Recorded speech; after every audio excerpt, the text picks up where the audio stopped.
네, 우리 옆에 분들하고 한번 인사하시겠습니다. 정말 오늘 참 잘 나오셨습니다. 네, 사랑합니다. 축복합니다. 네. 오늘은 특별히 또 통역으로 우리 최유미 자매님이 수고해 주시겠습니다. 2003년도 미국을 떠들썩하게 만들었던 책 한 권이 있었습니다. 다빈치 코드라는 책인데요.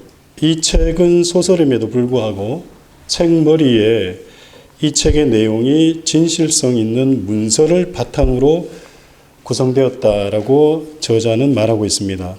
원래 소설이란 책의 내용 자체가 허구임을 전제로 한 책이기 때문에 책의 첫머리에 이 책의 내용이 믿을 수 있는 고대 문서를 바탕으로 했다고 말한다 할지라도 그 말을 믿을 수 있는 것이 아님에도 불구하고 독자들은 마치 그 책이 사실을 바탕으로 쓰여진 책이냐 믿는다라는 것입니다. 이 책이 출간될 때만 해도 한국에서는 그리 큰 이슈가 되지 않았습니다. 왜냐하면 책의 장르가 소설이기 때문에 다들 이 책의 내용이 허구라고 생각했기에 그리 심각하게 받아들이지 않은 겁니다. 하지만 2006년 한국 사회를 발칵 뒤집어 놓는 일이 발생하게 됩니다. 이 책을 원작으로 해서 톰 행크스라는 미국 영화 배우가 주연하는 영화로 이 책의 내용을 가지고 만들어졌기 때문입니다. 이 영화의 한국 개봉을 앞두고 한국의 모든 개신교 연합회에서 영화 상영 금지 가처분 신청서까지 낼 정도로 이 영화의 상영을 저지했었습니다. 하지만 법원으로부터 다빈치 코드 상영 금지 가처분 신청이 기각되면서 이 영화는 세간의 뜨거운 감자가 된 겁니다. 이 영화가 나오기 전까지 한국 기독교는 2000년 기독교 역사 속에 오래 뿌리 내린 정통 교리와 성경의 권위에 그 누구도 도전하지 못했었습니다. 하지만 이런 한국 기독교의 교만과 안일함에 철퇴를 가하듯 다빈치 코드는 종교적 권위의식 속에 빠져있던 교회의 근간을 흔들어 놓았습니다.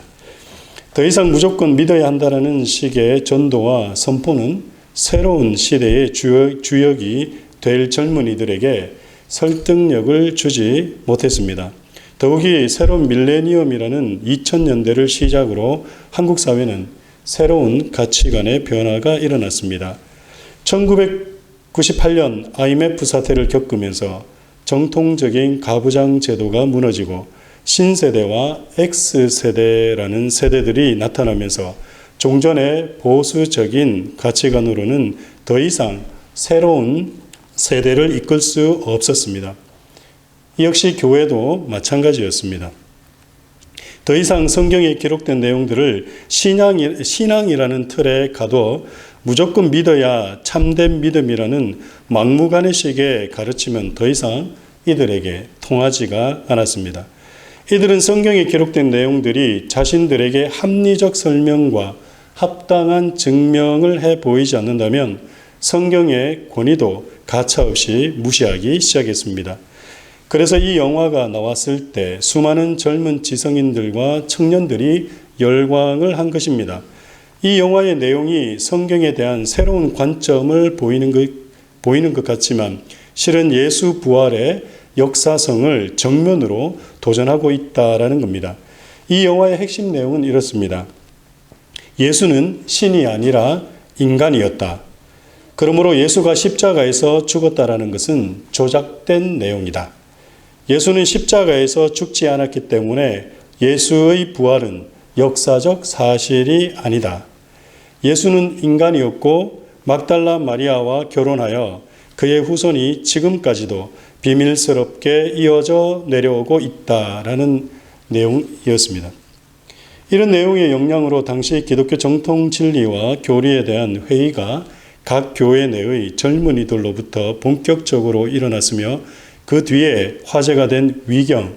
여러분, 이 위경이 뭐냐면요, 우리가 가지고 있는 성경은 정경이라고 합니다. 근데 정경 외에 또 참고하고 우리가 기독교 신앙으로 받아들일 수 있는 문서들이 있습니다. 그걸 우리가 외경이라 그럽니다. 정경 외에 또 다른 우리가 믿고 어쩌면 연구할 수 있는 그런 문서라 그래서 외경이랍니다. 그런데 위경이라는 게 있어요. 이 위경이 뭐냐면 위경은 가짜 문서라는 거예요.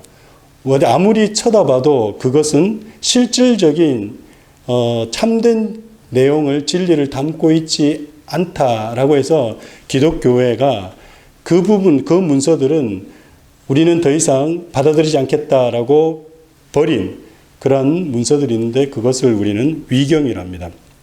그런데 이때 2006년도 다빈치 코드라는 영화가 나오기 시작했을 때에 그 영화의 영향으로 기독교에서는 전혀 받아들이지 않던 위경들이 다시 살아나기 시작한 거예요. 뭐가 있냐면 유다 복음서라는 거 한 번씩은 들어보셨을 거예요. 그 다음에 빌립보 복음서라는 게 또 있는데 이건 아마 처음 들어보셨을 거예요. 근데 미국에서는 이 빌립보 복음서라는 것이 또 한참 유행을 했었습니다.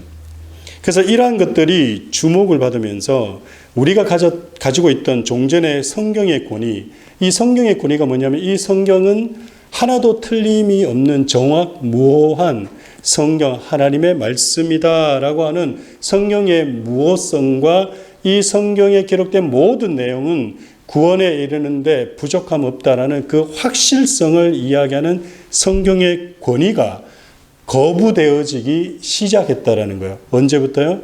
2000년대에 들었으면서 또한 다빈치 코드라는 책이 출간되고 2006년도 영화로 나오면서부터 그 영화를 봤던 사람들이 특히 젊은이들이 성경의 권위를 부정하기 시작했다라는 겁니다. 또한 이런 사회적 흐름에 전혀 준비가 되어 있지 않았던 당시 수많은 목회자들은 젊은이들과의 직접적인 부활 논쟁을 시도하기보다 오히려 회피하기 시작했습니다. 그로 인해 성경의 역사성과 무호성을 증거하고 선포하기보다 젊은이들의 시선을 다른 곳으로 옮기기 위해 선택한 것이 있었는데 교회가 선택한 방법이 뭐였냐면 개인 경건 훈련이었다라는 거예요. 이때부터 본격적으로 일어난 교회 경건 운동이 무엇이었냐면 큐티였습니다. 더 이상 교회 내에서 교리와 성경의 역사적 확실성을 논쟁해야 하는 문제보다 개인 큐티에 교인들의 이목을 돌리게 하면서 시선을 바꾸고자 했던 거죠. 근데 문제는 그렇게 하려고 하다가 더 큰 문제가 일어난 거예요. 큐티가 가져온 또 다른 폐해는 신자들로 하여금 성경을 자기 주관대로 해석하는 성경 말씀의 자기 주관화를 만들어버린 거예요. 종전에는 목사님들이 그리고 성경을 연구한 사람들이 이 성경의 내용은 이런 것입니다 라고 교인들에게 이야기해주고 가르쳐주고 했었는데 이제는 어떻게 되냐? 내가 성경을 읽고 내 마음대로 그 성경 본문을 해석하기 시작했다라는 거예요. 근데 일부분 그게 틀린 것은 아닙니다. 그럴 수 있어요. 또 그렇게 하는 것도 필요하고요. 하지만 성경을 마음대로 함부로 해석하게 되면 엄청난 문제가 일어난다라는 것을 그 당시 교회는 간과한 거예요. 그걸 무시한 거죠.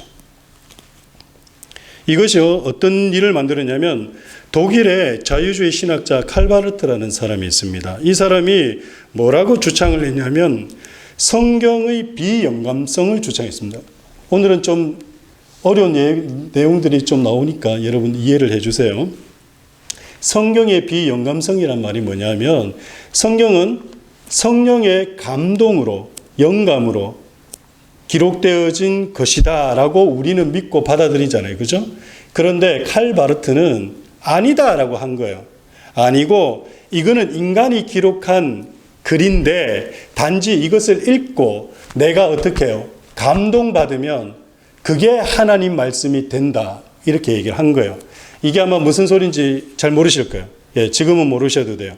나중에 제가 계속 여러분과 함께 신앙생활을 하면서 얼마나 이게 큰 문제인지를 말씀드리고 가르쳐 드릴 거예요. 그러면 지금 우리가 하고 있는 이 큐티가 얼마나 위험한 건지를 알 수 있게 됩니다. 여하튼 간에 그 일로 인해서 이런 일들이 일어나기 시작했다라는 거예요. 그래서 결국은 교리와 신학을 버려버린 교회의 처참한 결과가 무엇이었는지 오늘날 우리의 모습 속에서 드러나고 있다라는 겁니다.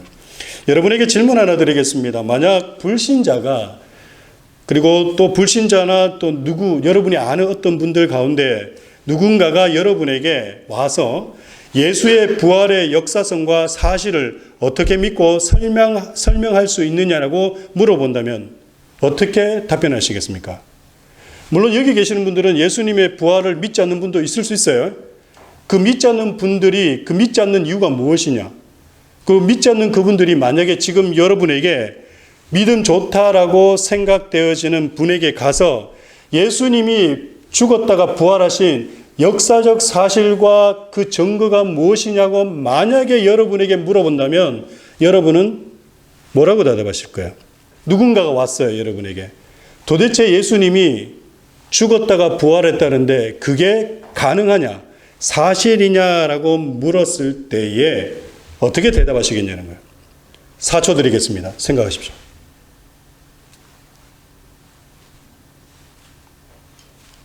답변이 생각나셨습니까? 만약에 생각나지 못했다면 이거는 우리가 지금까지 믿음 생활 허투루 한 것일 수가 있습니다. 왜요? 가장 중요한 것도 한 번도 생각하지 못했던 거예요, 우리는. 내 자녀에게 어떻게 예수님이 죽었다 부활했는지에 대해서 그걸 한번 설명해 줄 수가 있어야 되는데 설명 못할 만한 나의 믿음의 지식이 다 드러나는 거예요, 지금. 여러분이 그렇다는 얘기는 아닙니다. 과연 나는 예수의 부활을 어떻게 증명할 수 있으며 뭐라고 답할 수 있을까? 한번 우리가 평소에 한번 생각해 봐야 돼요. 오랫동안 교회를 다녔다라고 했지만 과연 정말 내가 제대로 다닌 거 맞냐? 제대로 믿고 있는 거 맞냐? 제대로 알고는 있냐라는 거죠. 오늘 이 교회 처음 나오신 분들도 한번 생각해 보세요. 오늘 부활주일이라 가지고 세상 사람들이 다 부활주일이라 그러니까 교회 나오셨습니까? 잘 나오셨습니다. 그렇다면 한번 생각해 보세요. 정말 여기서 앉아서 예배드리는 이 사람들이 부활주일이라고 하는데 예수라는 사람이 정말 부활했다는 걸 저 사람이 과연 믿고 있을까? 질문 던질 줄 알아야 돼요. 내가 예수의 부활을 믿지 않는다 할지라도 그분을 한번 생각해 보셔야 된다는 얘기입니다.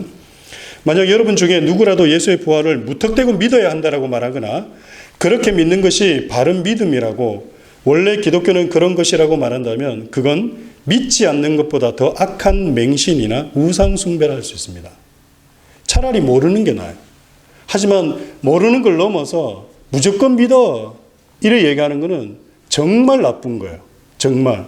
그래서 우리는요 끊임없이 배워야 돼요. 알아야 돼요. 우리는 우리 스스로에게 질문을 던져야 돼요. 왜요? 세상 사람들이 질문할 거니까 우리에게. 우리가 준비되어 있어야 되죠. 근데 우리는 질문 안 하고 신앙생활을 해요. 기독교는 거짓을 진실처럼 말하는 종교도 아닙니다. 이성과 지성에 반하여 무조건 맹신하는 종교도 아니에요. 우리가 믿는 성경은 1.1핵도 거짓 없는 참된 진리이며 우리는 이 진리를 확실하게 믿고 증명하고 증거할 수 있어야 합니다. 그게 바로 우리의 모습이에요. 신자들이에요. 예수 믿는 자들이라는 얘기입니다. 그렇게 누군가가 예수 부활의 역사성과 사실성을 객관적으로 증명해 보이라고 한다면 자신 있게 설득력 있게 말씀하실 수 있어야 한다는 얘기입니다. 혹시 여러분 가운데 한 번이라도 이런 생각을 해보신 적이 있습니까? 만약 여러분이 예수 부활의 역사성을 자신 있게 설명할 수 없다면 여러분 역시도 참된 믿음 위에 서 있는 것이 아니라 맹신하거나 우상 숭배적 신앙을 가지고 있다라는 겁니다. 2003년 다빈치 코드라는 책이 나오기 불과 5개월 앞서서 2002년 11월 한 기독교 서적이 출간되었습니다. 이 책의 저자가요. 미주리 대학교에서 저널리즘을 전공했고 예일대 법학대학원에서 법학 석사학위를 받은 후에 시카고에 있는 시카고 트리뷴이라는 그 잡지사에서 기자 생활을 했습니다. 14년간 언론사의 법률 전문 기자로 일했던 사람이에요. 근데 실제 인물입니다. 또 지금 말씀드리는 것은 실화예요. 이 사람이 누구냐면 리 스트로벨이라는 사람인데요. 이 기자가 처음에 자신이 글을 하나 써서 책을 내려고 했습니다. 어떤 책이었냐면 기독교에 대한 적대감을 가지고요. 왜냐하면 이 사람은 기독교에 대한 적대감을 가진 아주 무신론자였거든요.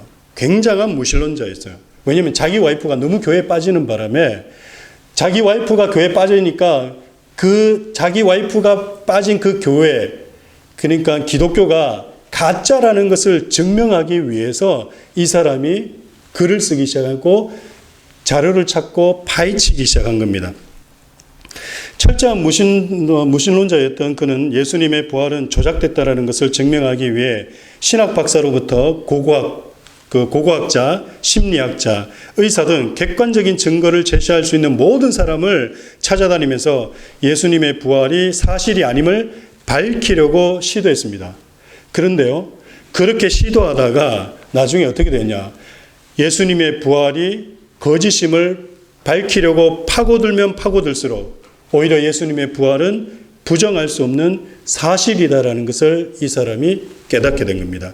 결국 그는 예수님의 부활이 부정할 수 없는 사실임을 철저하게 깨닫고 예수가 하나님이신과 예수가 역사적으로 이 땅에 존재하셨고 그가 죽은 후 확실히 부활하셨음을 믿게 되어서 예수의 역사성을 부정하려는 것이 오히려 사실임을 증명하는 글로 바뀌게 됩니다. 그래서 나오게 된 책이 어떤 책이냐? 예수는 역사다라는 책이에요. 제목이 있어요.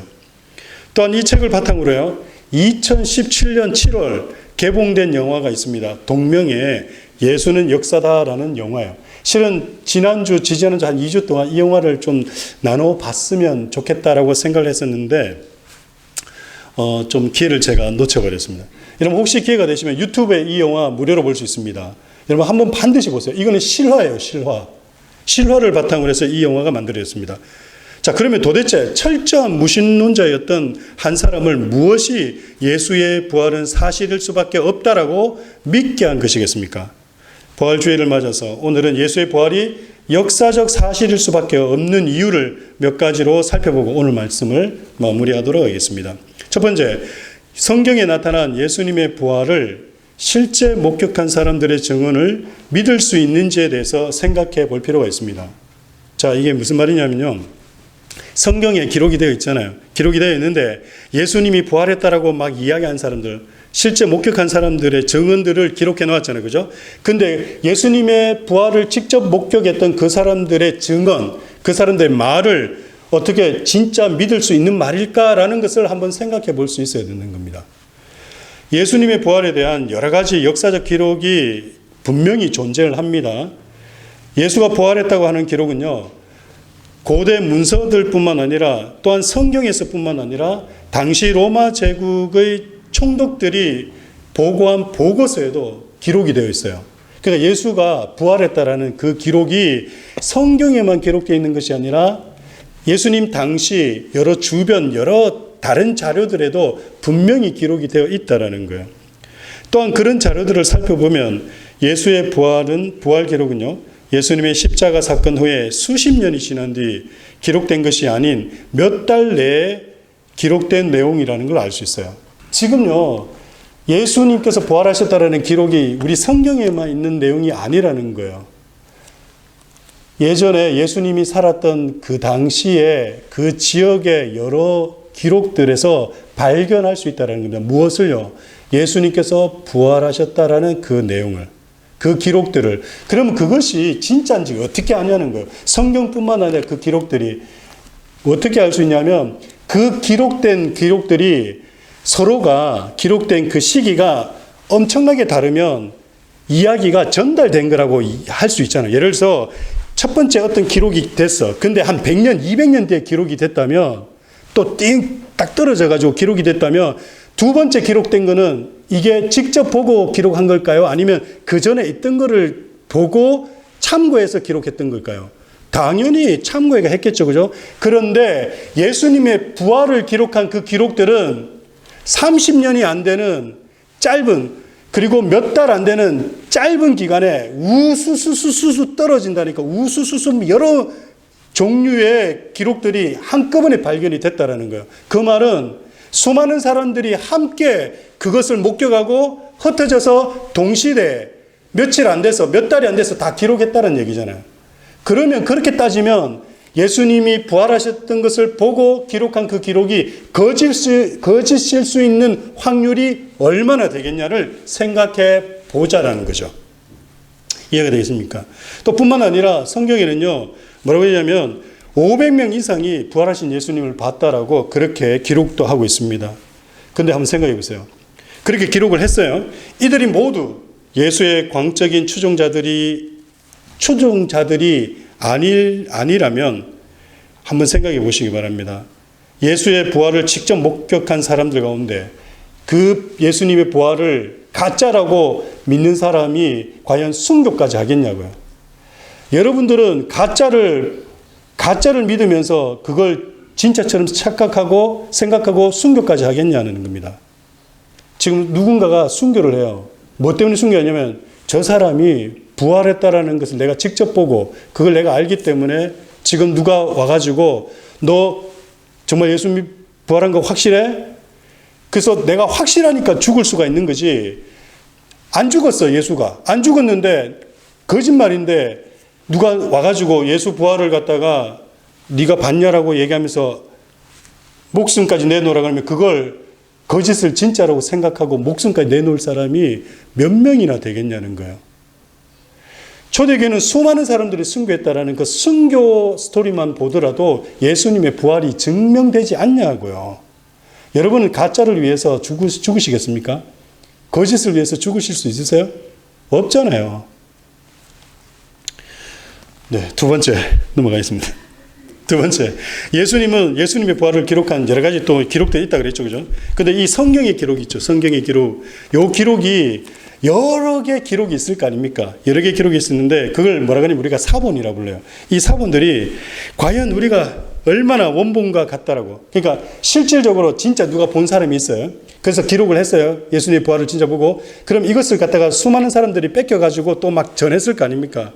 그 전해진 것을 우리가 지금 보고 있단 말이에요. 근데 우리가 들고 있는 이 성경이 진짜일지를 아닐지를 어떻게 우리가 알 수 있냐라고 또 생각해 볼 수 있다라는 거예요. 지금 여러분들이 들고 있는 이 성경이 진짜인지 아닌지를 어떻게 알 수 있냐? 이거 가짜 아니야라고 할 수 있을 거 아니에요. 근데 이게 진짜라는 걸 우리가 어떻게 알 수 있냐? 이걸 사본. 그럼 이게요, 정확한 근거가 있다라는 것만 우리가 증명해내면 되잖아요. 이게 정확한 거다. 이 기록이 틀리지 않았다라고. 그리스에 호머가 쓴 일리아드라는 게 있습니다. 일리아드를 많은 역사가들이 뭐라고 하냐면 일리아드는 서사라는 역사책이라고 그러거든요. 역사 이야기. 그 역사 이야기가 진짜인지 아닌지를 어떻게 하냐라고 했을 때 사본 종류를 다 가져와 가지고 비교해 보니까 그 사본들이 거진 일치하는 거예요. 그러면 이 내용들이 다 사실일 수 있다라고 판명을 할 수 있잖아요. 근데 그 사본이 몇 개냐면 1565개. 그러니까 일리아드라는 그 책이 진본이라는 것을 증명하기 위해서 가져왔던 그 사본의 종류가 총 1565개.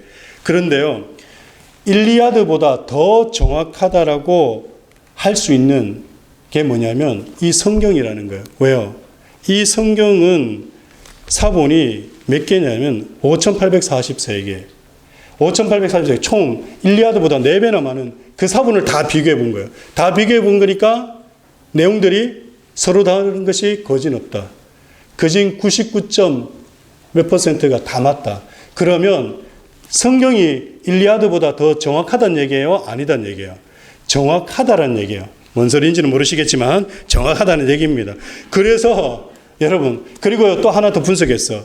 그 사본들이 아까도 말씀드렸지만 하나는 1세기 때, 하나는 2세기 때, 하나는 뭐 몇백 년 뒤에 이렇게 만들어진 사본이라면 더 신빙성이 또 떨어지잖아요. 그런데 5843개라는 사본이 거진 30년 안에 다 쓰여진 거예요. 그러면 거진 동시대에 똑같이 흩어져서 각자가 본대로 그대로 기록한 내용이기 때문에 어떻다는 얘기예요.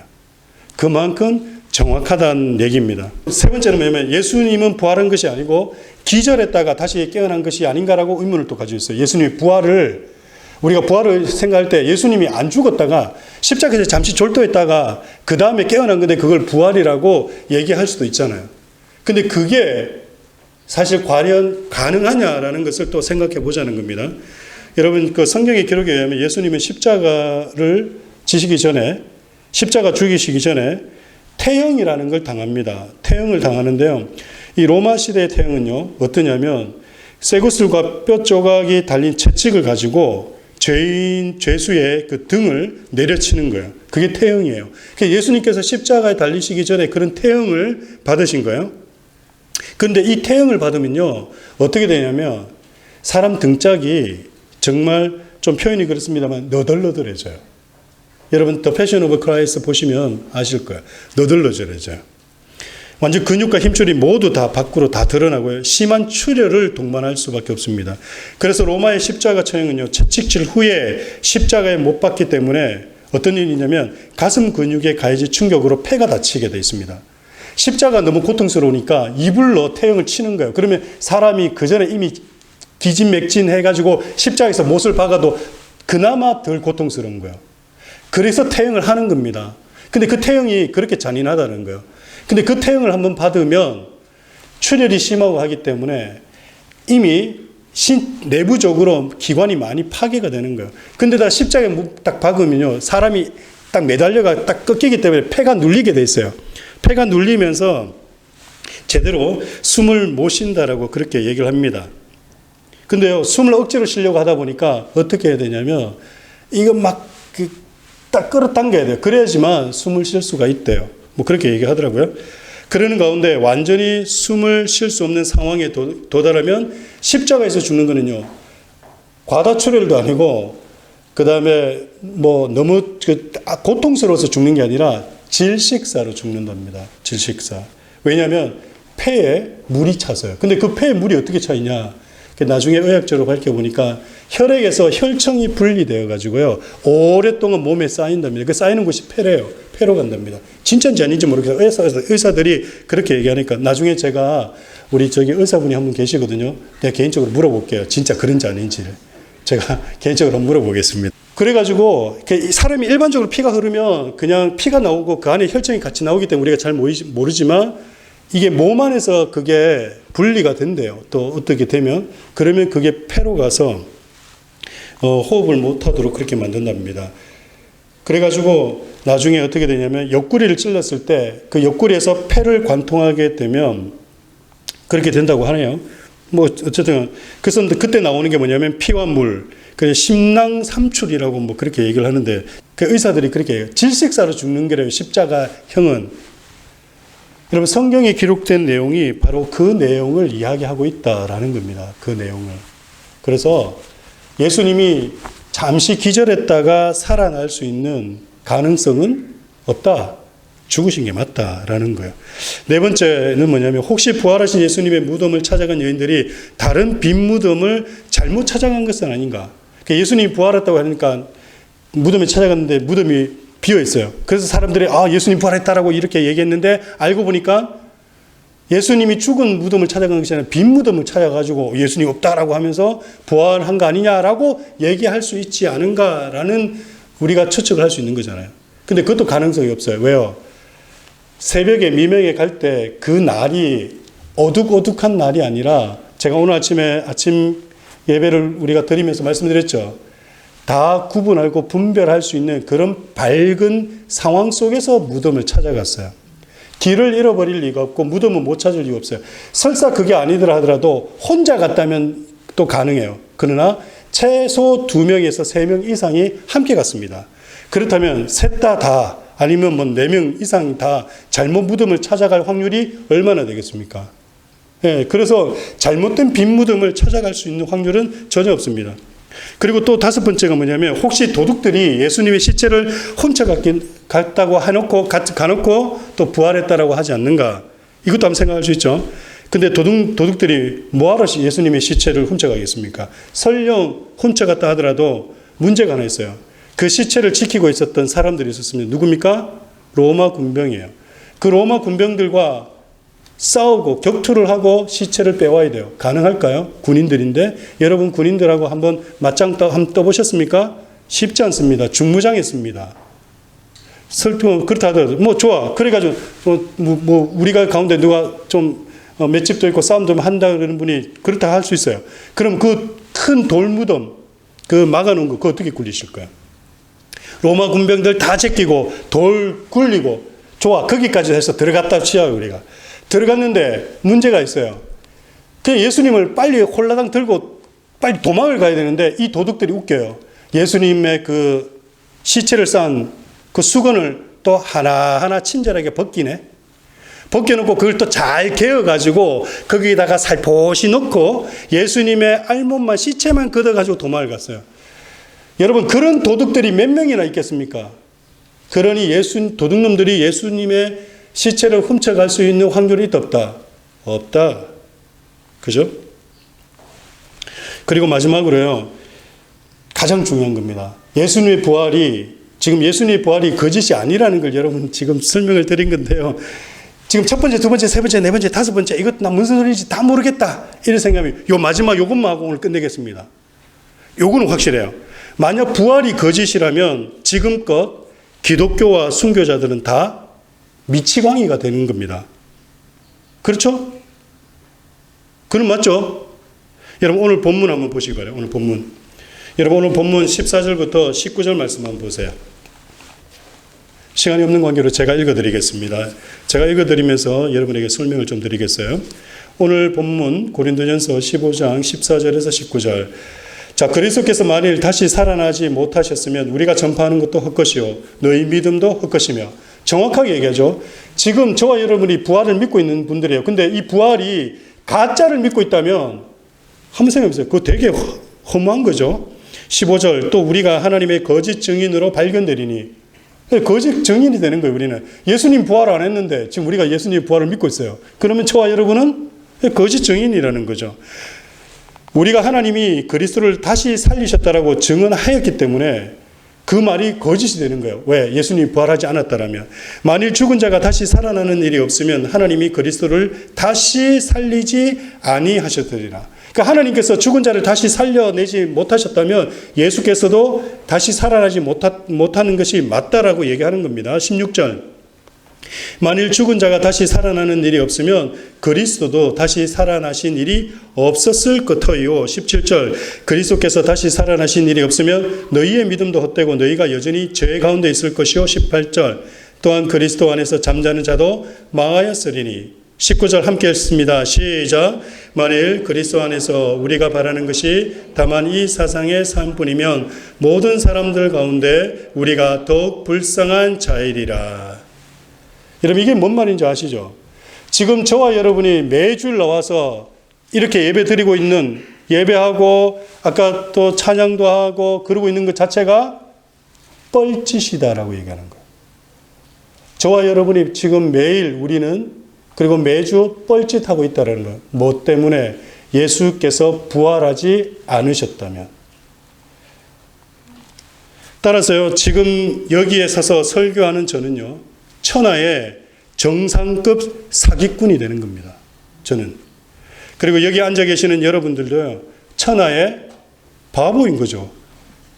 제가 천하의 사기꾼인데 이 사기꾼의 말을 곧이곧대로 듣고 계시는 여러분은 천하의 바보인 겁니다. 만약 예수의 부활이 거짓인데 여러분의 가족 중에 여기 누구라도 있다면 빨리 병원으로 데리고 가시기 바랍니다. 그렇지 않습니까? 아니, 지금 이게 가짜인데 가짜를 지금 믿고 있어요, 우리가. 한번 생각해 보시기 바랍니다. 여기 계시는 분들 가운데 다 거짓말장이거나 다 바보일 리가 있겠습니까? 한둘이 있을 수 있어요. 근데 아닐 거 아니에요. 그것만 보더라도 예수님의 부활이 거짓일 수가 없다라는 거예요. 그렇다면 예수 그리스도의 부활은 역사적 사실일 수밖에 없으며 부활이 사실이라면 예수님의 승천하심도 사실일 수밖에 없다라는 겁니다.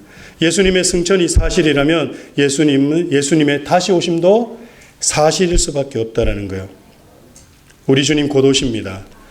오늘 이 시간 우리 모두는 예수 그리스도의 역사적 사실을 믿고 고백함으로 예수 그리스도를 구세주로 영접하여 천국을 기업으로 받게 되는 모든 분들이 다 되시기를 축원합니다.